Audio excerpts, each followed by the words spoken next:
Hey, what's up, gang? Thank you for tuning in to the Swish Masters Podcast, and of course, thanks to our sponsor, SS96. Use the promo code Swish Masters. That's right, Swish Masters, the name of the podcast, for 15% off today on all merch at ss96.net. Also, be sure to follow Straight Stoner as well as Xzequtive Productions on all socials. See you soon, and thank you so much for tuning into the podcast. We love it.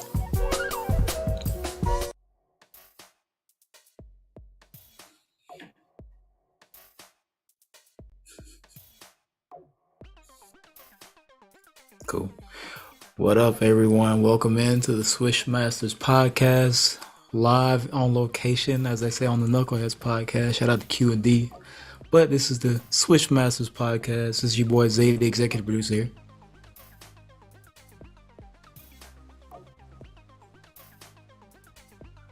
Welcome in. Welcome back to the Swish Masters Podcast. We're live post game. We're here, live in the flesh, reacting to the game. Golden State Kings. Golden State held it down. Golden State went for it, man.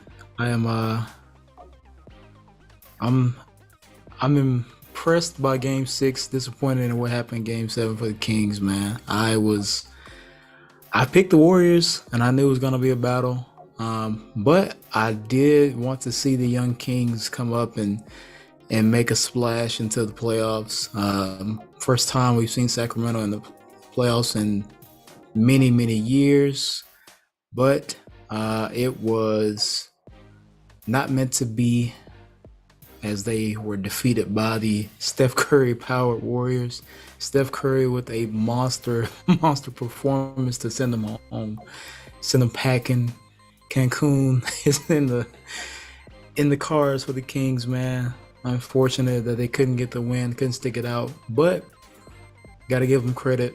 I think the experience down the line with the Warriors, Steph, Dre, Clay, knowing what's up, Andrew Wiggins, all got it done, and they just took the momentum in the second half.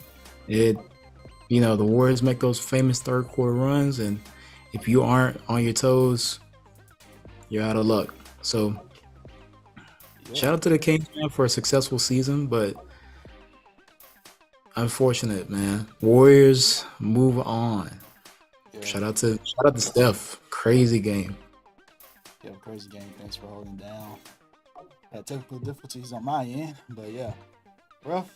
Just like the Kings over here, man. I'm having difficulties over here. I'm struggling.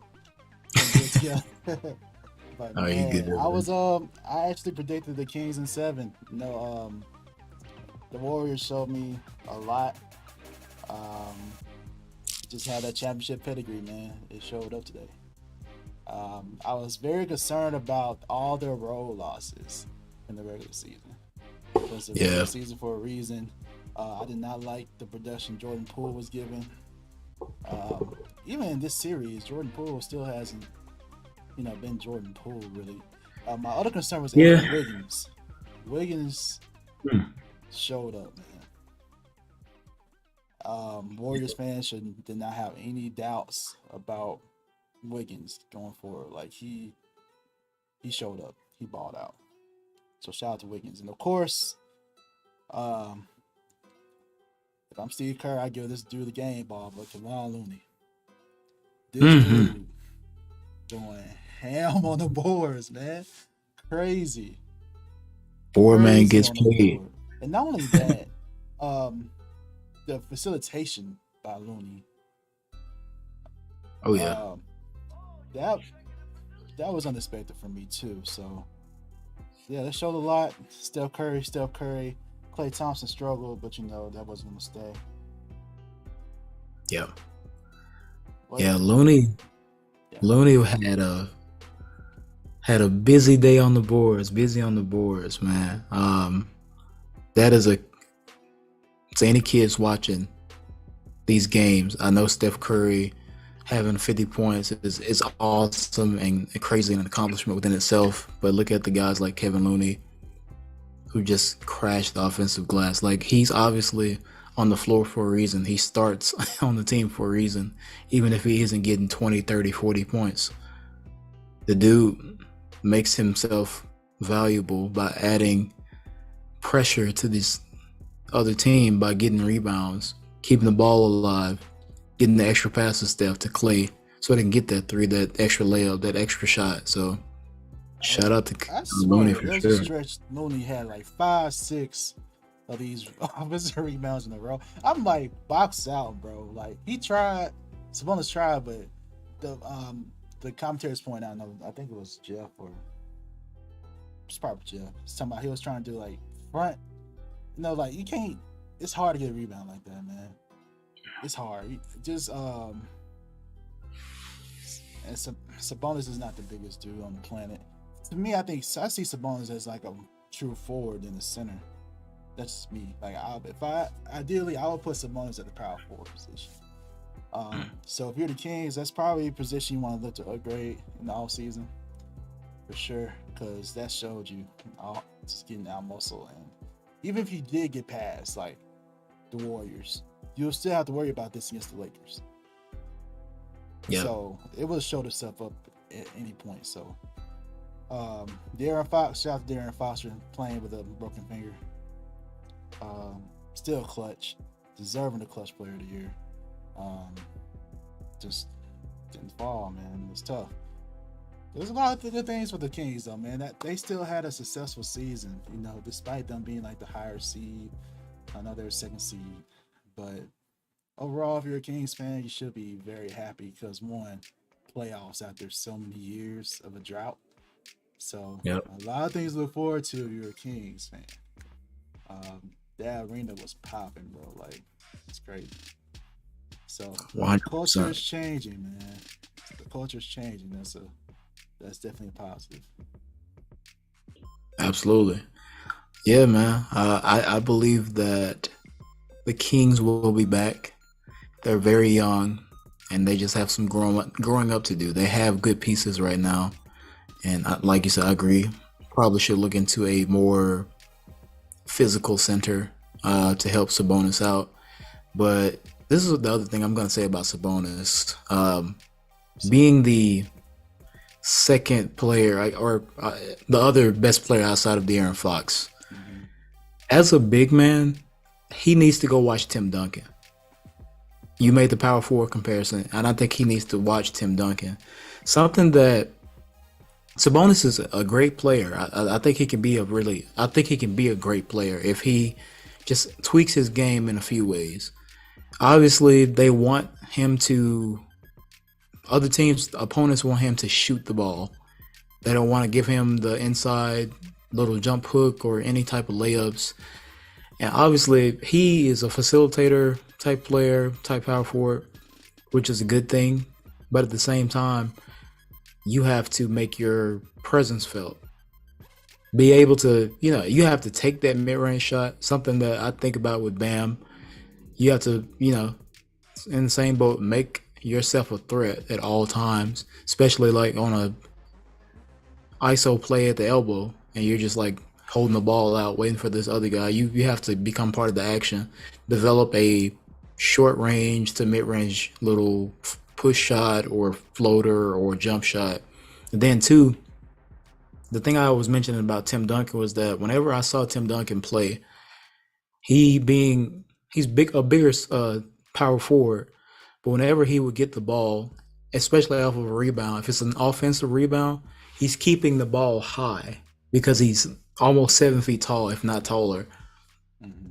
Sabonis was doing this all series. He would grab the ball, he would take a dribble, he gets stripped, gets the rebound, goes into his move, puts the ball low, gets stripped. You're 7 feet. Keep the ball up. Go back up straight up. And I guarantee you he can get, if not more layups off those offensive rebounds, he can get more free throws. I don't know, the fundamentalist in me was just like, why do you keep putting the ball low? You're 6'9", 10, 11. Keep the ball high. It was killing me because I feel like he could have been way more effective if he would have not put the ball down so many times. Plus, the refs aren't calling the fouls for you guys; they're calling it for the Warriors, and that's just how it goes sometimes. So why would you keep doing that when it's not been effective? Just little tweaks like that, I feel like they just have to make. He has to make for his own game, and then the Kings just have to grow up. They're the younger team here. I feel like they have not a lot of experience outside of Harrison Barnes. Only player I can think of that's had a championship, and their coach Mike Brown obviously been on championship staffs. So just do that in the offseason, and I think they can be back and be in a better position next year. So, yo, guess who was the rebounding leader in the regular season? Sabonis. Exactly, man. So imagine if he does that. Just adds it. He averaged like 12 rebounds in the regular season. Yeah. He could definitely get so much more. Just practice the techniques you were talking about. But yeah, Kevin Looney though. Shout out to Loon. Yeah, man, just get on the boards, man. It's crazy. For sure. So now, let's transition to the game that happened last night. So we had Grizzlies and Lakers. I was kind of hoping that we'll get to a game 7 too, but oh well. The Lakers showed up, showed out. Hope the bear. Blew them out, bro. Blew them out bad, man. Terrible. I swear, NBA Twitter's going out all night talking about Josh fine in the West, bro. I'm sure you saw that too. The memes. Like, yo, you still fine in the West? Nah. That's tough. Yeah, that was terrible. You know what? I don't consider myself a hot take artist or anything like that, bro. But like, I am still not that impressed, bro. I ain't gonna lie. Like, listen, it's one thing. The Grizzlies were without some of their top players, bro, and Ja playing with like a hurt hand. Yeah. Don't get me wrong. Ja was still doing Ja things now, like, but still, you're limited by that. And of course, all players are injured and limited in a certain way in the postseason.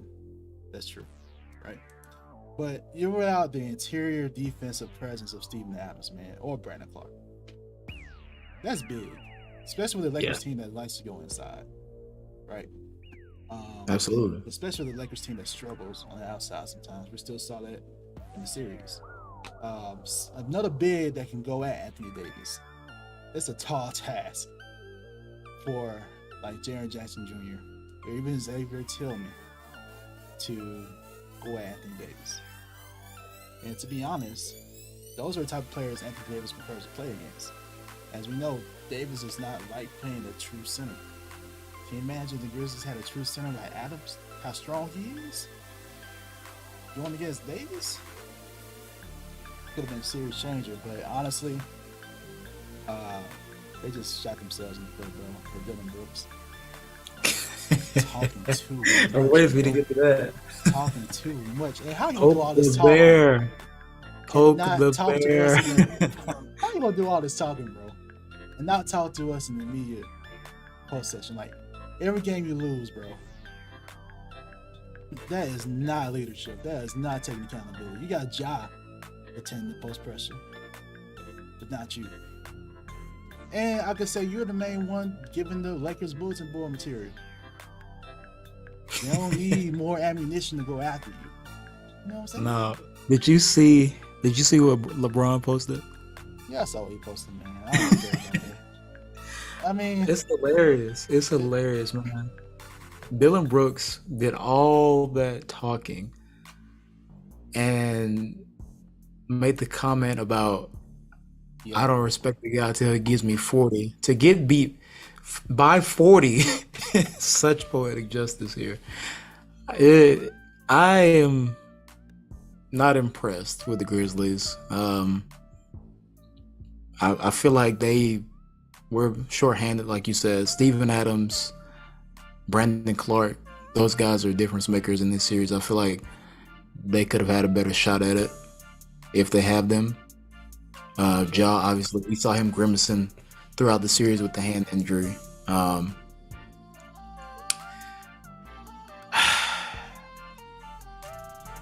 It really, to me, they just kind of shot themselves in the foot.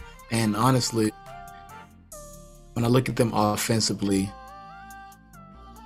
other than Ja, Bane has had his like ups and downs throughout the season.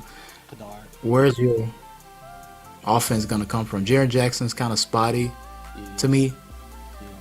What about Luke Kennard though? I mean, I know Kennard, he's not. I know he's not consistent, but he was, still. he's an addition. Yeah. Yeah, I see. But What he's you're a saying. good guy. He's about that solid second. It's supposed to be Jaren. Supposed to be. It's supposed to be Jaren. And he's the Desmond. defensive player of the year, and I'm like, Ain't that good, bro. that's not a good look at all. I swear he got posted. Not a good look at all. Yeah, shit, it's supposed to be. Yeah. He's talented. Or at Don't least get me that's wrong. Bane, like, that's it. Yeah. But even he I was feel in that series. Yeah, I would retool with them to. I know Desmond Bane can do more than just shoot, but I think he's more of a threat off of catch and shoot, if that makes sense. I agree, but If they can find a way to get him easier shots, that would help out the offense. They just kind of have all right, it's Jaws' turn. All right, it's Desmond's turn. All right, Jerry, you shoot this random shot. I don't know. I wish they had a better offensive setup. And like you said, they needed Steven. They needed Clark. That would have been a big help. yeah, I was just about to say Steven Adams is so underrated as a screener. You're not getting through his screen. I know from the OKC days, man. Like Steven Adams is so effective with screens, and you lose that element, So I would like to see a fully healthy Grizzlies team against the Lakers squad. I think that would have turned out to be a 7-game series. I got hope in the beginning. So, but yeah, I agree. First of all, you need to just change that culture, though. It starts with Dylan Brooks, bro. Like, do not resign Dylan Brooks, bro. That's my opinion, bro. Like, Dylan Brooks goes somewhere else, man. The Where would he go, he showed throughout the series is just not. It's not good. Quick, I gotta ask you this one. Where does he end up? Like, who's looking for Dylan talking Brooks? about he's gonna be on the Rockets. I'm like, man, that's cold. But he could be. I don't know. Dylan, he could be on a young team that needs veterans. That's about it, like the Rockets. But I don't know. He's gonna be probably like a journeyman next. Like Patrick Beverly, man. Like that type to be a journeyman. Yeah. I can see that. He'll probably go to a young team. I don't see a championship team picking him up. Maybe, I don't know. You gotta rein him in if you do. I don't know. He has to buy into the team and not just his own ego. It's just a bad look, man. Yeah. And he's talking about, y'all made me out to be a villain. The fans turned against y'all, bro. All this is a part of it, man. It's terrible. So I think everyone on Twitter said the same thing. If you talk the talk, you gotta walk the walk. Exactly. Just take ownership of it, man. Yep. Like for real, I can argue that you cause more pressure on your team. Yeah. For sure. He brought a lot of unnecessary attention, and also you did it with, like I said this before, you did it with not the right one. In year 20, still not the right one to do that with. Yeah. Anyway, but we both agree the Grizzlies are still, now in terms of like success, failure, it's kind of tough. As the Grizzlies, you kind of have an excuse with the injuries, though. Yeah, the injury is a part of it. It's kind of an excuse, and it's not like they got swept, so yeah. I mean, They, if you're a Grizzlies fan, I feel like you're okay, but you still probably want changes. Like I still like the coach there, but some of that's yeah, got to be on I the like coach too, to right? Is some of that on the coach too with this Dylan Brooks stuff? being a leader, especially of a young team, and he's a young coach. They have to be on the same page, and I feel like But something he done that makes, before. Like the yeah, first time yeah, Dylan Brooks says something that was like off, right? I mean, like, hey, you realize that this is doing this, and when he skipped the presser, like there gotta be another time to talk to him, like not just one, but like all of them. By the way, he was fined $25K for missing those pressers, so good. I mean, that's part of your job. It's part oh of the job, man. man. You gotta do that. I mean, for the team that that runs up the chimney, that wants all the smoke, dodging the press is not the move. If that's your goal here. It'd be cool if he actually was like an NBA billionaire. Wouldn't that be kind of cool? Wouldn't that be kind of cool though? He just messing up though. You gotta own it. You gotta embrace it. Like, yeah, I know they won, but LeBron still he ain't dropped for it. You know what I'm saying? Like, at least embrace it if you want to do it. But like, you can't just be doing like wishy-washy. Yeah, I think you have to embrace it to make it relevant, to make yourself relevant. Instead of now you're just like a laughing stock at this point. Oh, for sure. And your team just looks bad right now. It's a bad look, man. I'd be surprised if he signed this dude. I would too, but I couldn't really see him anywhere else. Like you said, Houston or something, like a young team that, Young team rebuilding, like that's it. yeah, they probably would pay him decently, but yeah, shout out to yeah, shout out to Mark Phillips and RDC World. Those guys stay on top of it. You saw it? Yeah, I saw, man. They got a video with Dylan. Morning, bro. Like, I saw that, man. It was good. Check on Kyrie, man. By the way, that's a man. Hopefully Kyrie doesn't really consider it. We all know he was really there for the Lakers. Right. Yeah, we'll see. It's gonna be a fun off season for those specific guys for sure. But yeah, man, we got Lakers getting the W. AD kind of played well some games, some not so much. Yeah, the one game he was dominant. LeBron didn't really show up, but he showed up in this game. So yeah, so we have that Lakers team going against this Warriors team. I talked about the pros of the Warriors in our discussion earlier. Yeah. And getting more into the Lakers. Austin Reeves is, very impressive. Yep. Times. Rory had a good game or two. He was a constant, like, offensive presence. Some of the other players did not have a good series. Like Malik Beasley, he was almost not playable in that series against the Grizzlies. Jared Vanderbilt had good stretches here or there, but kind of was off the floor. I don't know. So, because this Lakers team going against this Warriors team, I gotta think about who has home court advantage in this situation. I forgot. The Warriors would have the home court advantage. Really? Yeah, because LA is the 7th seed, technically. That's right. For playing. That's right.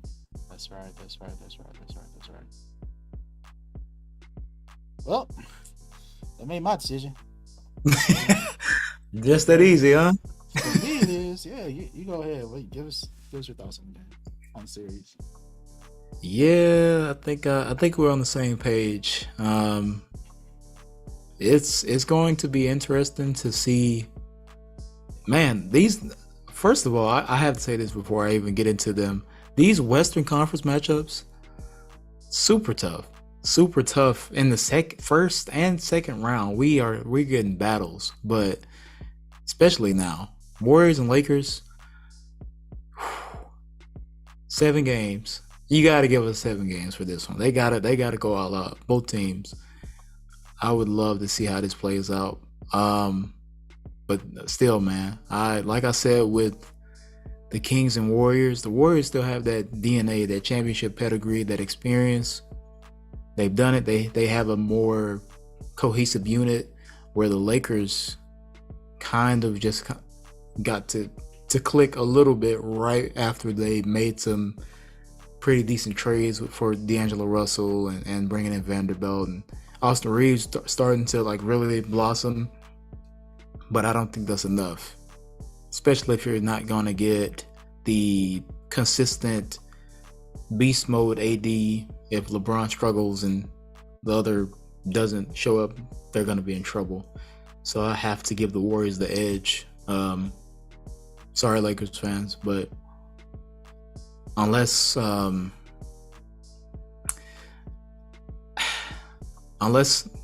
the Lakers just get super hot and can knock down every shot, they're going to struggle against the Warriors to win a 7-game series. I can't really justify it because of how, especially like with how Steph just showed us, like he can do whatever he wants at any time. I don't know if they can keep up with that. So I'm saying the Warriors are gonna get it and at least 6 or 7 games. But I'm gonna give LeBron 2. I'm gonna give him. I think he gets to like 6 games, but at least. But I can't see him winning the series right now unless he just balls out of his mind, or AD shows up and is like the bubble AD. If that's the case, yeah, they have a shot. But as of right now, no. Warriors are gonna get in 6 or 7 games. The NBA schedule has been kind of weird for the Lakers. So the Lakers will have a game and then have a couple days off and then play another game in this first round series. In the first round series against the Grizzlies, it was like that. They play a game, maybe 2 days off, maybe sometimes 3, somehow. I don't know how the schedule did it. But the one time LeBron struggled was when it was like they play the game, then off day, and play the game again. So it's like in the second round, it's going to be more consistent, like game here, off, game, off. Like dude's 20 years in, man. That's a lot of mileage, man. You got to get your rest. There's a less chance for rest in this upcoming round. So, because the one time you actually do get rest is honestly probably not to the finals. It's like how they schedule stuff, man. Just how they schedule it. They like to have a game almost every day. This national TV schedule. The national TV schedule determines the games. So, just want to say that. And I agree. Everything you said about AD. If the only way they can get out of this series is if AD is like on point, offensively and defensively. So, has to be done. Yeah, you gotta be dominant AD like we saw like a couple games ago. That type. And LeBron, I can always rely on LeBron. I trust him. It's just everybody else. I don't know, including AD. So I don't know. If they show up every game, yeah, they got a chance to win the series. I don't see that happening. And knowing that the Warriors are at home, I still don't trust them on the road a lot, bro. Like, watching the series against the Kings, there's some things I ain't like.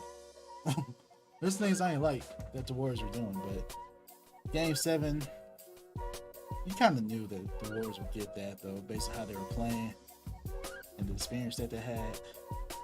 Basket tight in Game 7, in that type of situation. What's cool is that both teams kind of have experience on the side. At least the Warriors have more experience for sure. LeBron and AD have that playoff experience. So, yeah. So I say Warriors, and I think I think I agree with you. I give LeBron 2 games. I'm not gonna be disrespectful. Yeah. Warriors in 6. Warriors in 6. Warriors in 6. Lock that Hey, in. we're on the same page here, man. I would love to see it go to 7, but depending on who shows up outside of LeBron and AD, including if AD. Because on the Warriors side, I can trust Steph Curry. I can trust Wiggins at this point because he hasn't let me down at all. The All-Star. Star Wiggins. Clay had an off game today, but I feel like generally you can rely on Clay in general. Even Draymond has been effective, at least as a. And Draymond is aggressive. He can do some things. Like what was the game? What game was that? 5, 6. He had like 20 points. You know what I'm talking about that game? Like, yeah. The most points he scored in. It says what 20, 16, something like that. It's something crazy. It's like 2017 or 18, I think. Yeah, man. I could be wrong. I'm quoting on that, but yeah. I don't know, but when he's aggressive, he can still be like, okay. Yeah. I mean, that's the thing. The Warriors are so smart when it comes to just knowing their roles as players, as a team. Draymond, for instance, like you said, he got benched, and he was like, "All right, for me to be effective, I need to help score," which is not his natural thing. But being aggressive, being able to make some shots, kept him on the floor and helped him be effective, help the team win. And then it got back to normal. It got back to starting today, so it worked out for him. But they just know how to.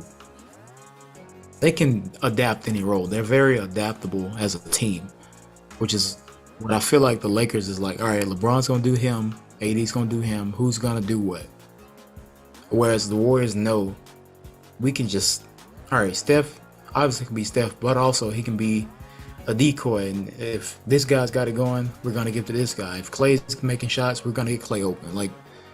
Pick and roll's working. Let's give a lob to GP the second. Like, they know how to be flexible with their team, with their offense, with their strategy, which I don't know if the Lakers can do that. It's a bad matchup for the Lakers. Now I think about it. He's on the perimeter. Like, who's going to match up on Steph? Like, who's going to match up on that? That's a tall task. Yeah, it's a very tall task. Darvin Ham's probably gonna put a Reeves on Curry. Yeah, still that's a lot to ask of a guy. It is, man. And to be effective on the other side too. Right. It's tough. So yeah, Warriors had a matchup advantage on the perimeter. Inside, it could be Lakers' advantage depending on how well LeBron and AD play. That's about it. For sure. And plus, the Warriors have the coaching advantage to me. Darvin Ham, this is his first time head coaching. Lakers fans always complain about his rotations. I feel like they call for this man his job almost every day if he makes a mistake. But still, this is his first time.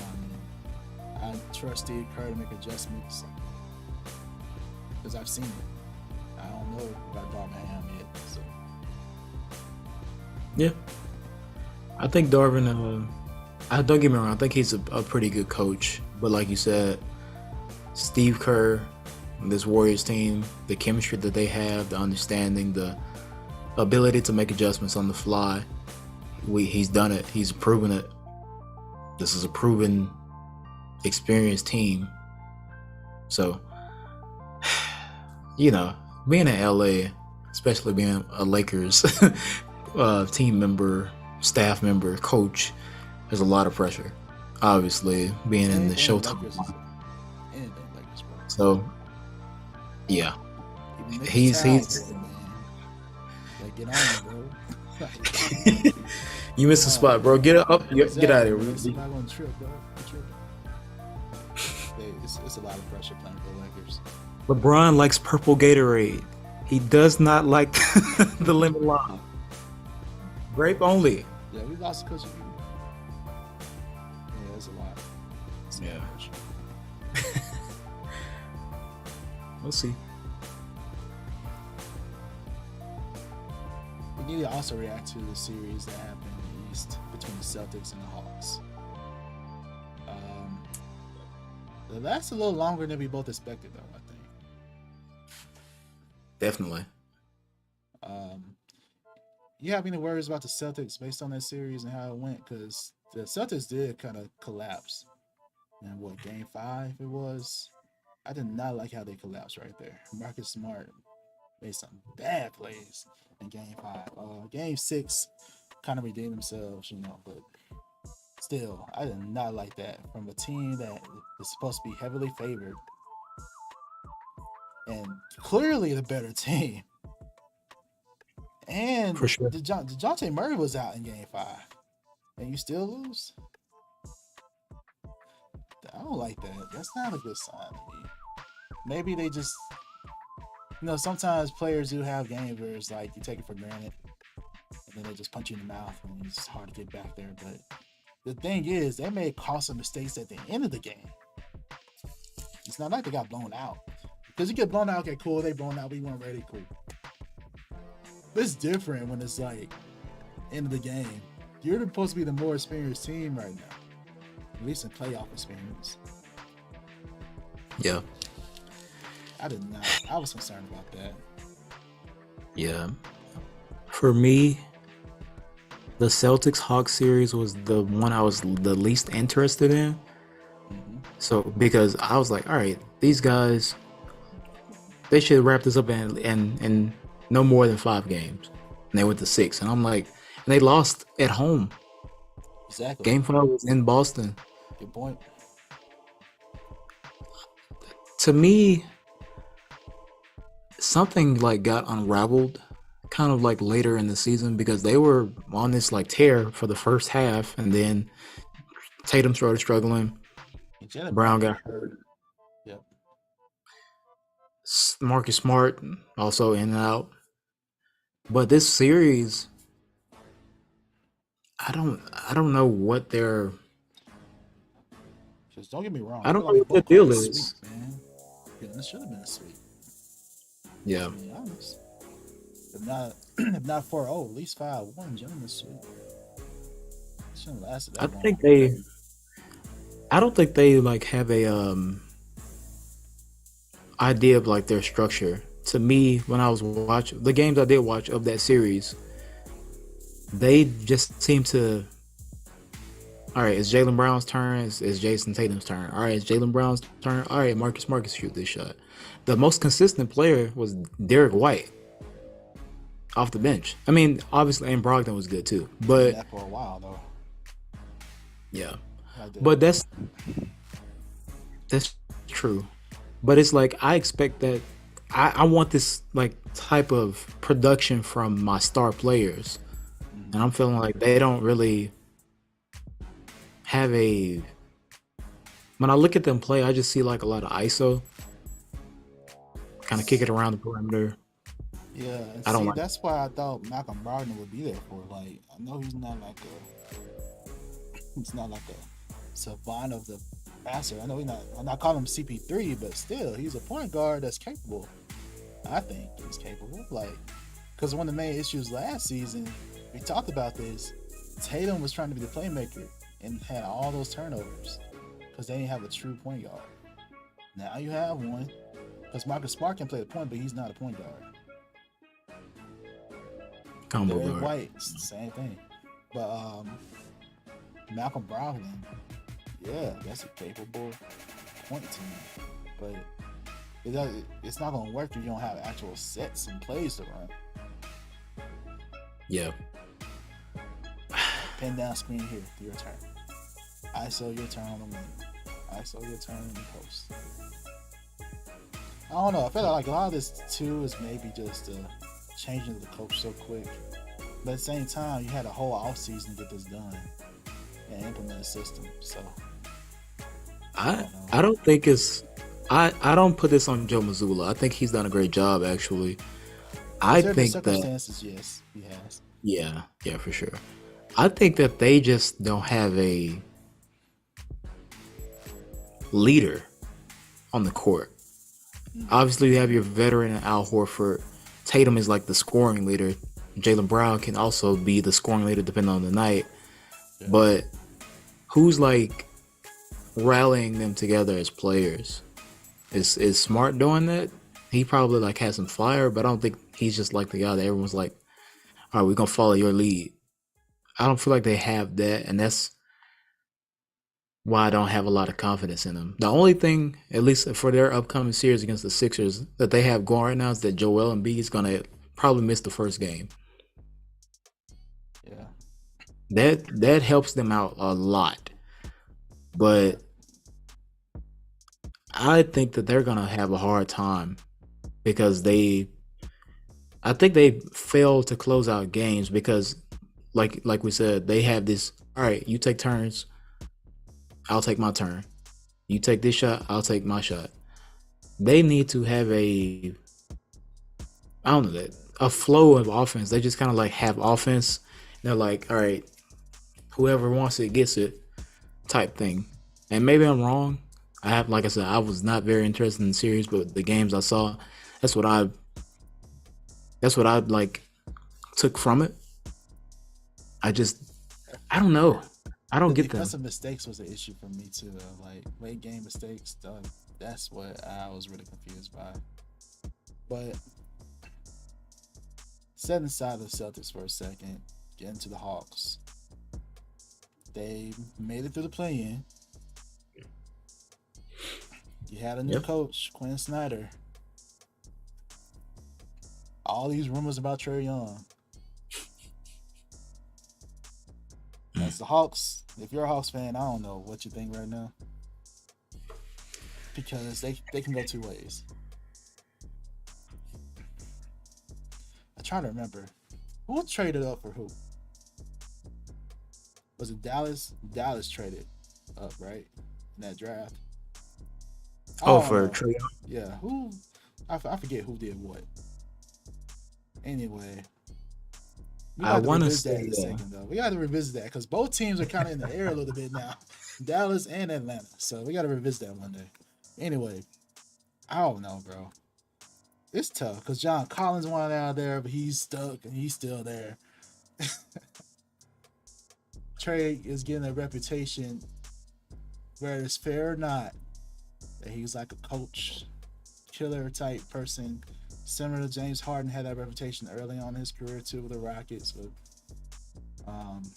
Kevin McHale and some other people, man. But it's tough. It is tough in Atlanta. Yeah. I say give the Murray and Young thing another chance. Give Quinn Snyder a full round at it. And then see from there. But at the end of the day, they did lose the first round. After this team was just in the Eastern Conference Finals like 2 years ago. So it's still, it's not a good look. But I say try it again. One more time. What do you think? I think too much has occurred with this team. Really? To just be like, all right, we'll just like patch it together. Unless there's a significant change in the next few months, I think that I would explore. At least I'm not saying I'm just gonna give up Trae Young or whatever, but I would explore what I could do with Trae Young in a package. Like I know he's making a lot of money. Don't get me wrong in that. That's your franchise guy. But if they have another season of irrelevancy, you sign this dude for nothing, in my opinion, for this huge contract. So I would. I'm not saying, like I said, I'm not saying all right, trade Trae Young like immediately, like expeditiously. I'm saying see how it goes a little bit in the shop around, and then trade. Like say it doesn't go good by like December 15th. All right, now I'm looking at trades because it's about a little bit of the season's gone, been a couple months, depending on where we at. Okay, trade. Yeah, because I don't think you can blame this on Quinn Snyder. He really just got. Murray is a good player. He has some attitude issues, in my opinion. John Collins. I mean, He's just kind of stuck, like you said. I don't know. I would explore, man. I would just explore. That's all I'm saying. Yo.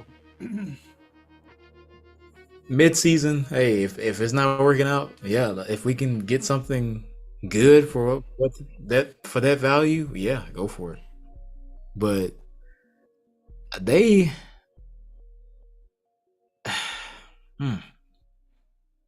they rely too much on just Trey to make plays, to be, pulling up in transition and then getting these random lobs. I think teams are starting to figure that out, and you need a structure. It's not a lot of structure. Yeah, it'd be so cool, especially for a young team. Structure.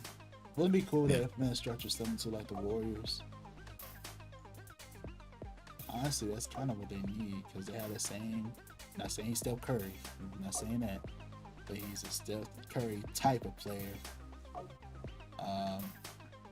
Murray can be. They just need to implement that system.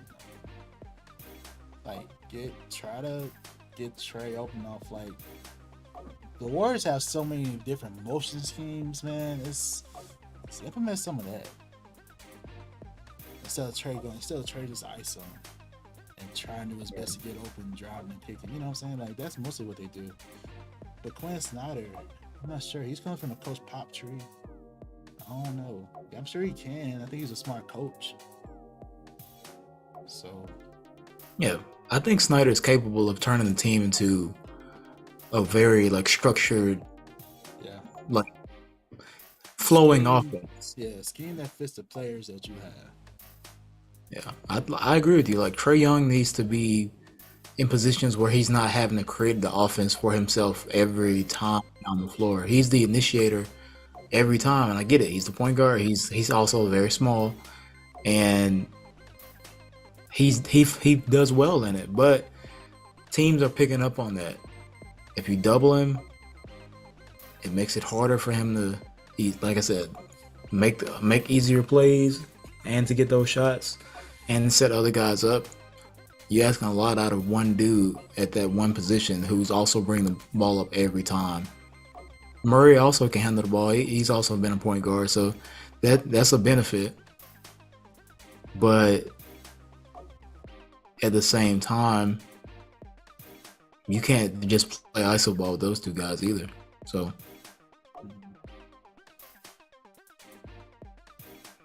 no, there's only certain type of players that can get away with that. You have to be elite to get away with that all the time. Something like a Kyrie, KD type, you know what I'm saying? So even then, you need the extra. Exactly. Even with them, they need role players that fit that. Yeah. So yeah, I think we both agree. See where it goes, and if it's not looking good, we get some changes. Explore the changes, man. That's all I'm saying. So you mentioned the Celtics are going to have. They're lucked out with Embiid being the Allen game. You mentioned that. So let's further evaluate the series. I'm not sure how long Embiid will be out. That's honestly what this series depends on. Honestly, for real, that's a game changer. Yep. If Embiid is healthy, I'm leaning towards Sixers. That's just me. The MVP is gonna be announced next week. We're gonna react to see what it is, man. Because, ooh, okay. I'm expecting it. I'm hoping it'll be Joel Embiid. And can you imagine if Embiid gets it? If he's playing, I feel like he'll be on the tear even more. And even if he doesn't get it, he'll be so upset. He ain't gonna have. So it works out either way for Embiid, man. So yeah, it depends on Embiid's health. I did not like how James Harden's been playing. It's tough. James Harden's not the same James Harden anymore. He's still a good player. He's just not that. He's just not as dependable as he used to be. That step back three used to be all the time, bro. Like, every time, but it's just not that anymore. So he's getting a little older. He can still be effective, but you need a solid second. Tyrese Maxey has been pretty good. If you can keep that up, that'd be great for the Sixers. And Celtics, we kind of broke them down a little bit. We broke them down. Like, they have so much potential to do well, though. Like, I don't know. Hey, what are your thoughts on it? For me, if Embiid was off the top healthy, I'm going Sixers all the way. But with his injury, Celtics have a chance, especially if he can't go for 2 games. If the Celtics can steal one of those games, that puts them in a really good position. And he misses another one. Oh, yeah, they have a good shot. But if Embiid misses the first game, they can tough it out, and he comes back sooner, and he's good. Like, he's like regular Joel. It's gonna be tough because even though the Celtics have good big bigs, they have Embiid, they have Horford, they have Williams, they have Grant Williams. They can throw some bodies at him, but I feel like Embiid is just so different. Like, his game, he can go down low, he can be physical and just, go over the top of you. But also, he has the ability to put the ball on the floor. He can face up, he can shoot, he can handle enough. He can Euro step as a 7-footer at almost, 300 pounds and dominate. So it really depends on Embiid's health. If like I said, I think he's supposed to miss the first game. So if he comes back and he's good, I'm going Sixers to. I favor the Sixers in this. Harden, you made a good point. He's not the same player, but with Embiid, with the team that they have, his role is significant in a way that he can still be impactful on the game, even if he gives you, let's just say he gives you 16 to 20 points. I think he's been in that range for a lot of the season / the playoffs. If he stays in that and he's still giving you like the 8 to 10 assists, and Embiid's getting like his 25 to 30, Harris is hitting some shots, Max is getting his transition buckets, I like him. I think that he fits well in this situation currently. On the other hand,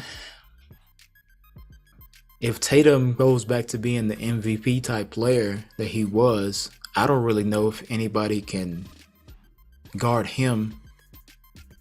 Tobias Harris is going to have to me, take that challenge and be really big on the defensive end, as well as Tyrese Maxey, because Jaylen Brown's going to come at you. That's going to be an interesting matchup for sure. I don't feel like the Celtics really have, who can stop Embiid, slow him down, sure, but I don't think anybody can really stop him. And then on the other end, if Tatum is going off, I feel like he can have a big game, but still they won't have enough in the surrounding pieces. So I would try. My strategy is that I would make, if Tatum gives me 40 points, but Jaylen Brown can't get over 15 to 20, I can limit the other guys. I can limit all the perimeter threes. I'm okay with that. So I'm gonna say the Sixers in at least 6.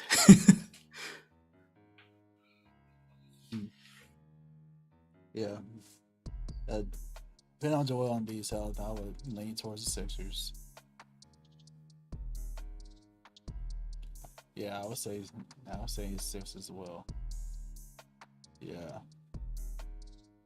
We're on the same page there. I agree. But there's another like narrative to this too, man. It's tough. It's almost like how we broke down the Suns and Nuggets series, man. It's like both teams kind of need to win. Doc Yeah. Rivers, man. He cannot lose again. Yo, Doc cannot lose again, bro. Early on, he can't. So that's mostly why the must win for Doc, bro. And if you look at the Celtics, you're just in the finals. If you lose in the semifinal round, what does that say? Can't get to conference finals? What does that say? So your season would be like, okay, kind of a failure, right? It's tough. Yeah. And then if you're Doc, it's kind of it's be kind of cool. You can beat the Celtics. You know what I'm saying? Your former team used to coach for. Although it's always a different iteration, but it's against that franchise though. Yeah, it's true. That'd be kind of cool if you're Doc Rivers. So, yeah, just want to point that out too. And Jumbo Zulu, this is his first time head coaching as well. That's always a factor. But at the same time, this is Doc Rivers, and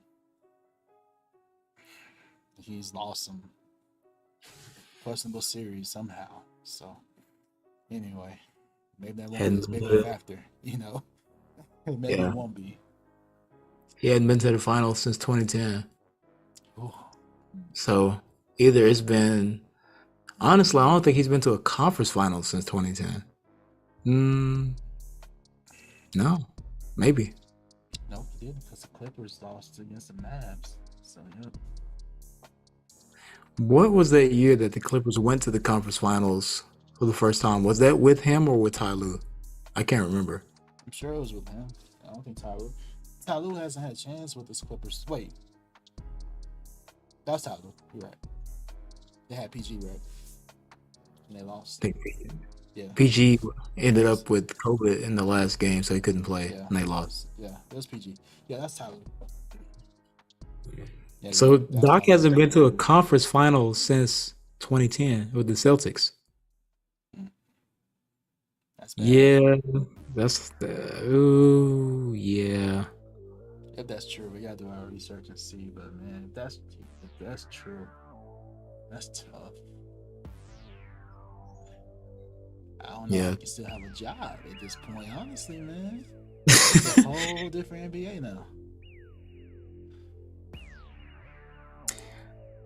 He's a good coach. Don't get me wrong, bro. Is he though? I'm gonna say my comments for hopefully get past the series, but there have been so many different series with Doc, man. It's like how you lose. I mean, the Clippers meltdowns in some of those years, that was bad. Yeah. That's about CP3, Lob City Clippers. Not to mention the PG and Kawhi Clippers, that too. He actually had both his star players. Ty Lue didn't have them, and he's still making more. You know, he blamed the players on it. He said they lost that game. I saw that on the Doc is tripping, and he said this team is better than the what you say? He made some comments, bro. Yeah. Rather, Reddit was talking about it with Jamal Crawford. Yep. Yeah, man. So, it's not good. Yeah, Doc is. Sixers better win, man. The Sixers better win, bro. Because if you're the Celtics, you can be like, yo, we were in the Eastern Conference Finals, but we have a different coach. Our coach is good, but you can kind of still lean on that as an excuse and the injuries a little bit. Sixers, of course, the Joel Embiid is hurt. Okay, yeah, that's an excuse. He's out. It's all about how you lose in me, how you win and how you lose. Like, that's what it's about to me. So, yeah, it's good stuff. Let's see, man. Oh man. Well, it's all series. We're caught up, I think. Dope. They were caught up. I feel like there's some.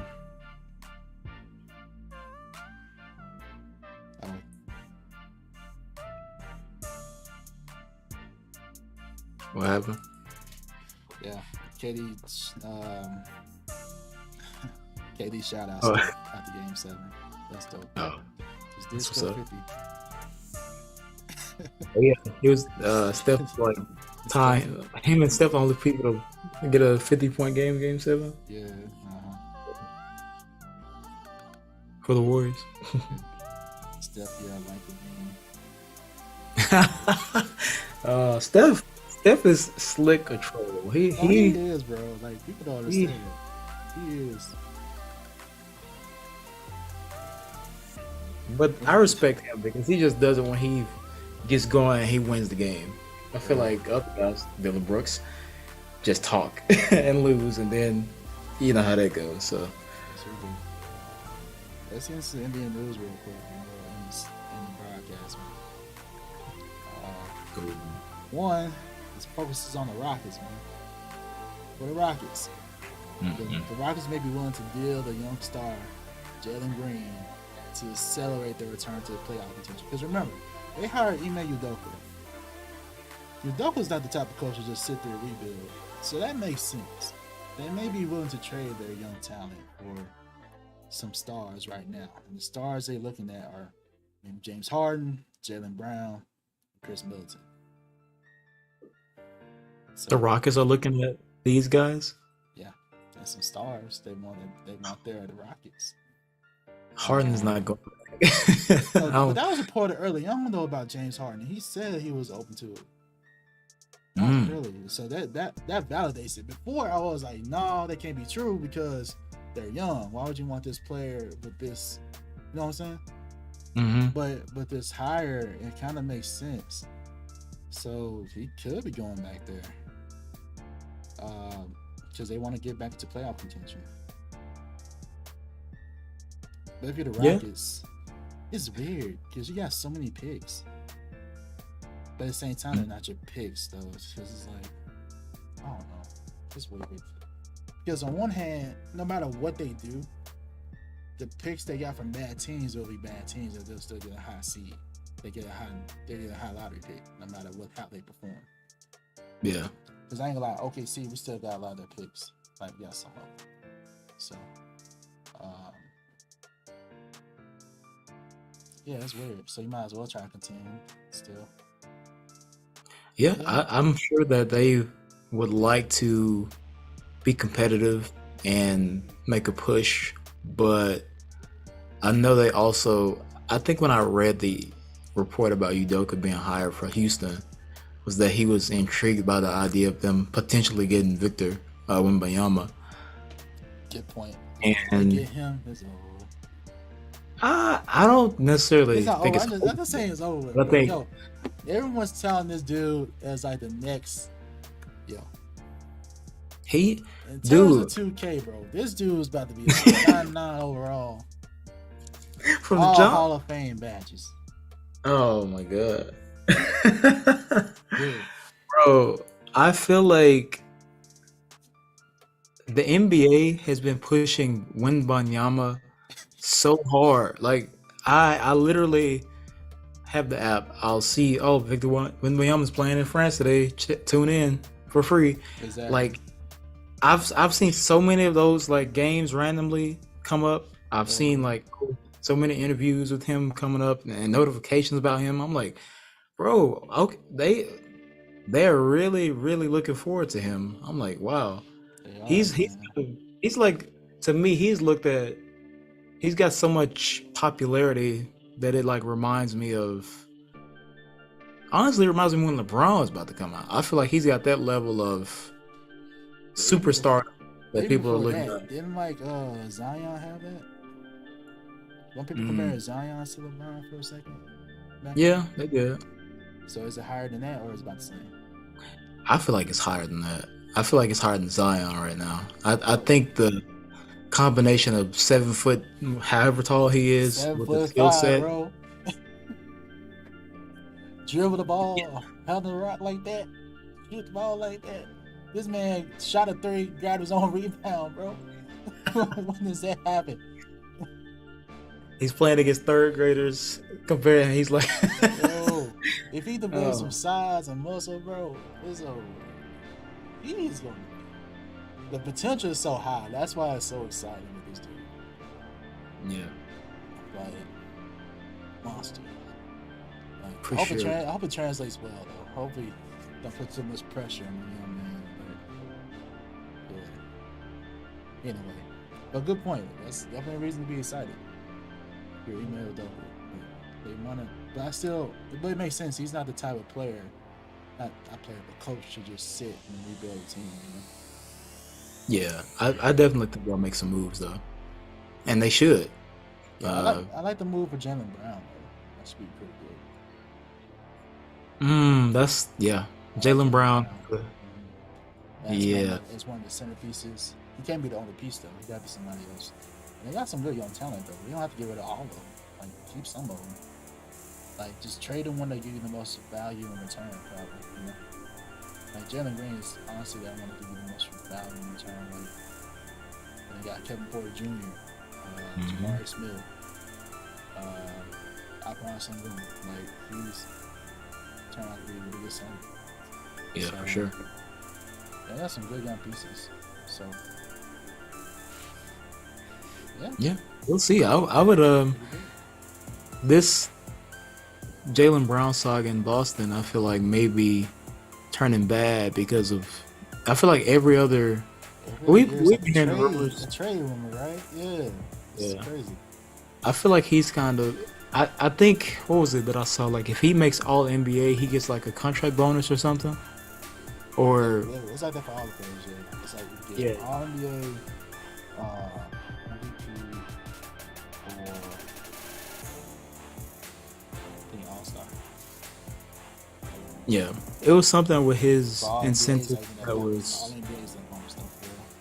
Yeah, it was something I saw about his incentives that I was like, all right, if he doesn't get this, he's probably somebody says he's probably going to be out, and I was like, we'll see, but it's just constantly rumors about him and Boston and the whole thing about.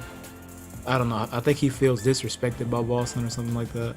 I mean, if your name comes to trade rumors multiple times, I mean, you're probably bound to feel disrespected. No matter if it is for a player like KD, who's like super great. So, yeah, but that's tough because it's been multiple seasons of that. Yeah. At least many times. Yeah. On top of my head, at least 2 times in 2 separate seasons. Yeah. I feel like he can. I'd like to see him get a chance to actually lead the franchise. At least be one of those players. Like I feel like he can be a good part of that. Yeah. Which needs something else. But if you have Mbayama, Jalen Green, Jabari Smith,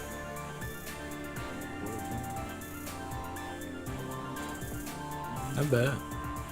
We'll see. I really want James Harden. Depends on how much money James Harden wants.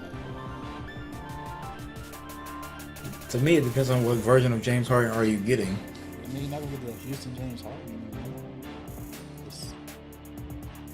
I think that's clear. You're gonna get another version of James Harden. Yeah.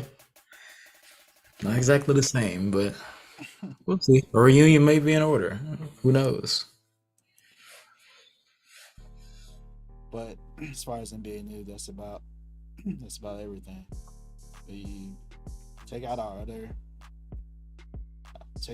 segments we talked about with these other playoff series.